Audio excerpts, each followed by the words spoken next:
हाय मित्रांनो, good morning. माझ्या YouTube चॅनलमध्ये तुमचं सगळ्यांचं स्वागत आहे. झालं का तुमचं चहा नाश्ता वगैरे? सगळ्यांचं नक्कीच सांगा. कशी काय आहे तब्येत पाणी ते पण सांगा. एवढा कडक ऊन पडलाय बघा, किती कडक. आमच्याकडे तर बघा किती कडक ऊन पडलाय बघा, दिसतंय का रस्त्याला? खूप असं कडक ऊन पडलंय. संभवने छत्री पकडले. खूप कडक ऊन पडलंय बघा, लय कडक ऊन आहे. असं वाटतंय जसं काय हे पावसाळ्याचे दिवस नाहीच आहेत, उन्हाळ्याचे दिवस. श्रावण तापे पडलेत. लय कडक ऊन आहे, भयानक बाबा. खरंच आम्ही पुण्यामध्ये राहत होतो ना, एवढं नाही बाबा.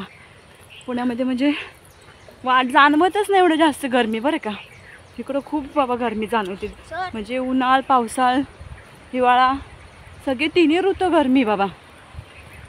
वैताग आलाय सारखं झालं इकडं गावाच्या ठिकाणी. किती बघा घामाघूम, नुसतं इथून आले किती घामाघूम झाली आहे बघा मी. बरं तर गरमीच तशी आणि ऊनच तसं आहे. आता म्हटलं ट्युशनला सोडते, चला म्हटलं थोडा वेळ आहे, जाताना वेळ भेटत नाही म्हणून म्हटलं जाता रस्त्याने जातानाच थोडंसं एक छोटासा व्हिडिओ करावा, म्हणून मी घरी वेळ नाही भेटत. फिरलो थोडा वेळ, उतरते, सावळी आली झाडांची. थांब ग. आणि उतरण्यासारखी नाही, खाली गाड्या येतात ना म्हणून भीती वाटते. पाणी पण बघा, उन्हाळा जसं काय उन्हाळ्याचा दिवस आहे असं पाणी, नदीला पण पाणी नाही. पाणी खूप कमी झालं नदीचं. खूप पाणी असतं, एवढं इथपर्यंत भरतं नदीला पाणी. खूपच कमी आलं नदीला पाणी पण.